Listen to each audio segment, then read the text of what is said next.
రచించిన అఖండ విజయనగర సామ్రాజ్యం, వీధుల్లో రాసులు పోసి రత్నాలమయమైన ఐశ్వర్యం, అష్ట దిగ్గజాల అసురారాలతో పరిడిల్లిన అద్వితీయమైన అపురూప కనకారాన్ని, సౌందర్యం మనకు గుర్తుకు వస్తాయి.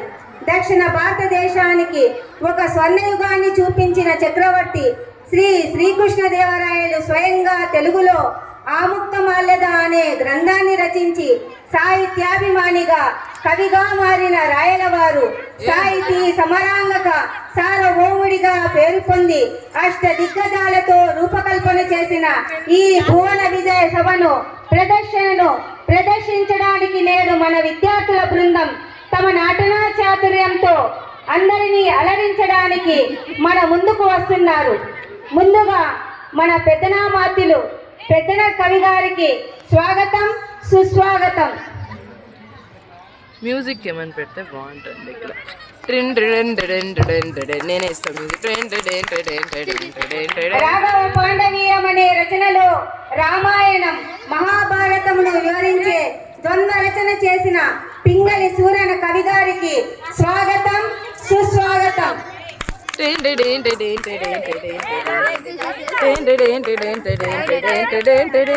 హరిశ్చంద్ర పాఖ్యానం అనే కావ్యాన్ని రచించిన భట్టుమూర్తి కవివర్య స్వాగతం, సుస్వాగతం.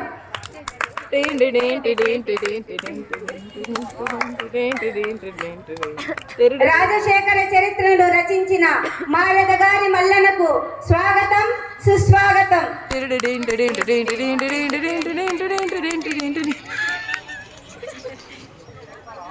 పారిజాతాపహరణం రచించి చక్రవర్తికి అంకితం ఇచ్చిన ముక్కి తిమ్మన కవికి స్వాగతం, సుస్వాగతం.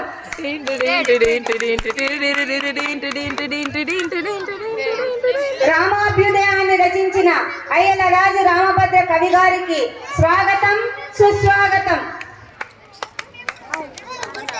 మీరంతా వస్తే ఎట్లప్ప వాళ్ళు వస్తారంటే శ్రీకాళహస్తి మహత్యం రచించి ఆ పరమేశ్వరుడికి అంకితం ఇచ్చిన మహాకవి దూర్జటి కవివర్యులకు స్వాగతం, సుస్వాగతం.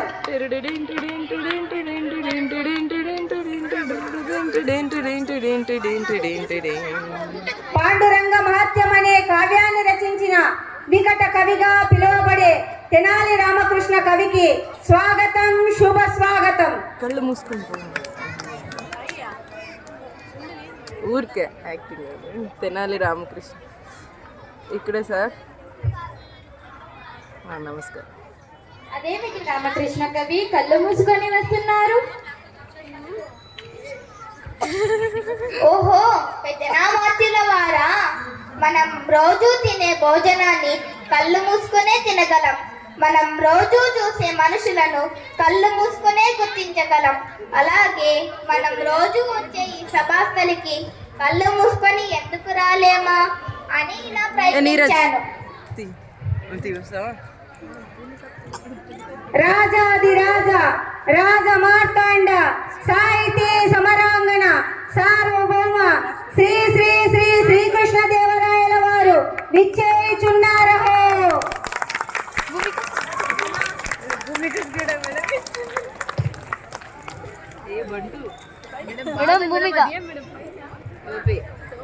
సభాసదులందరికీ వందనాలు.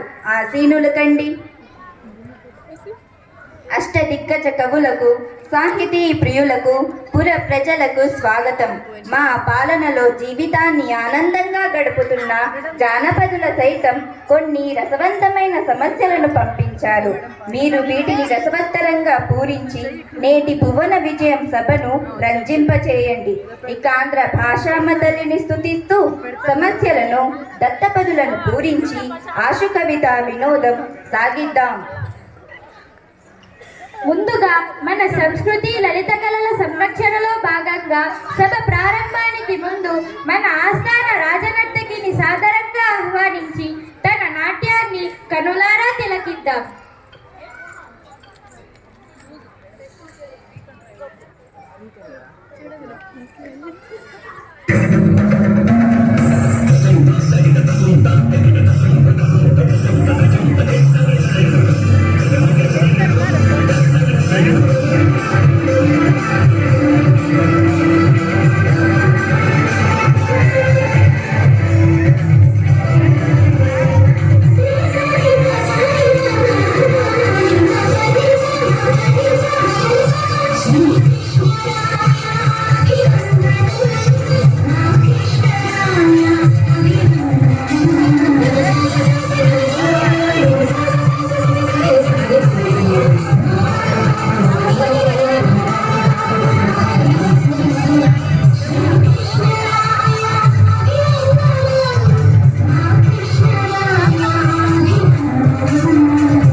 మీతో నేటి భువన విజయ సభను ప్రారంభించాలని నా అభిలాష.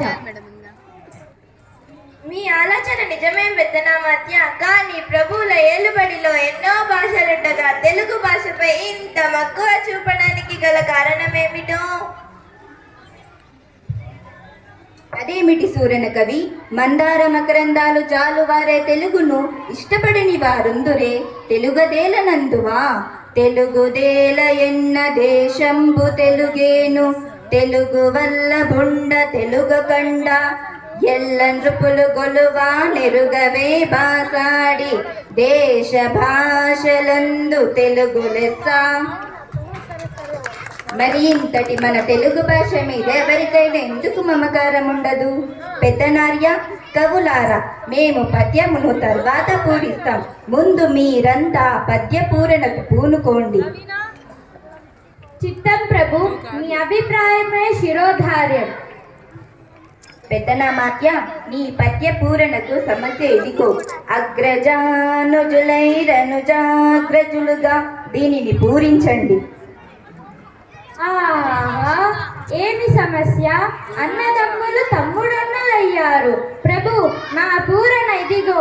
పుష్యమింధరతాక్యుడు పుట్టినాడు, మనసి లక్ష్మణుండాశ్లేష పుట్టినాడు. భరత లక్ష్మణ క్రమమిది అరసి చూడ, నగ్రజానుజులైరనుజాగ్రజులుగా. కానీ లోక వ్యవహారం రామ లక్ష్మణ భరత శత్రుఘ్నులు అని ఉంటుంది. భట్టుమూర్తి, ఇప్పుడు నీకే నా సమస్య. కరినెత్తుకపోయి ఎలుక కలుగున దీనిని పూరించండి. పల్లె జీవనులకు సుపరిచితమైన చక్కని సమస్య ఇచ్చారు మహారాజా. కరులు చిలుకలెత్తులు చక్కెరతో నుదరించి యాచ, కడంబెట్టెడు చోగరి మరిచె వత్తకుండా. కరినెత్తుకపోయి ఎలుక కలుగునది. ఆహా, ఎంత అద్భుత పూరణ! ఎలుక ఏనుగును ఎత్తుకొని పోగలదా? ఆ ఏనుగు రంధ్రంలో పట్టున. ఏనుగులు, చిలుకలు, ఎద్దులు మొదలైనవి చక్కెరతో చేసిన బొమ్మలు. వ్యాపారి పగలంతా వీటిని అమ్మాడు. సాయంత్రానికి అన్ని బొమ్మలను ఎత్తిపెట్టి ఒక్క ఏనుగు బొమ్మను మరిచాడని దానిని ఎలుక రంధ్రంలో కీర్చుకపోయిందన్న మీ భావం వీణుల విందుగా ఉంది భట్టుమూర్తి గారు.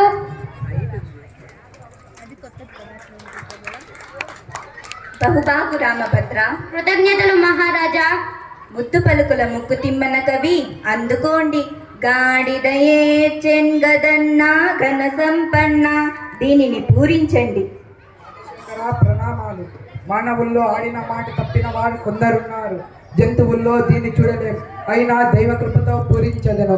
ఆడిన మాట తప్పిన గాడిద కొడుకంజూచి తిట్టగా విని, అయ్యో వీడా నా కొడుకని యొక్క గాడిద ఏడ్చాను కదన్నా ఘన సంపన్న. లౌకిక జీవన గమనంలో గ్రామీణుల దూషణను, ఆడి తప్పిన జనుల హీన స్వభావాన్ని తెలుపుతూ మాట నిలబెట్టుకోవడం విలువను చాటారు.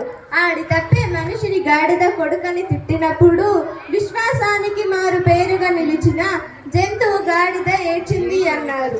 దీనిని చెప్తూ దృష్టాంత రూపంలో సాగిన మీ పూరణ బల ముక్కు తిమ్మన కవి. దూర్జటి తిమ్మన కవీంద్రులు లోకరీతిని భీతి లేకుండా పలికారు. ఇప్పుడు నీకే నా సమస్య. నన నన నాన నాన నన నానన నానన నాన నానన, దీనిని పూరించండి. ప్రభు, అక్షర విన్యాసం తప్ప అర్థం లేని సమస్యనిచ్చారు. అయినా చక్కని పూరణ కావిస్తాను. నిన్ను నిన్ను నిన్ను నిన్ను నిన్ను నిన్నును నిన్నును నిన్ను నిన్నుందని లయతాల సంగతుల గానకల పరిపూర్ణ మానసమున పలుకు నిరాగముల మోదము నల్లుచు పలుకు నిట్టుల నన నన నాన నాన నన నాన నాన నాన. భలా శ్రీకాళహస్తీశ్వరుని వరప్రసాదం కవిత్వంగా పొందిన దుర్జటి భువన విజయ కవులను చూచిన జానపదలు మన కవుల కావ్య సాహిత్యాన్ని మన సభ గొప్పతనాన్ని కూర్చి పొలంలో పనులు చేసుకుంటూ కూడా లయ తాళానికి అనుకూలంగా మిక్కిడి సంతోషంతో కుని రాగాలను అల్లుకునే స్థితిని కళ్ళకు కట్టితిరి. పనిలో పాటతో పాటు పద్యాలను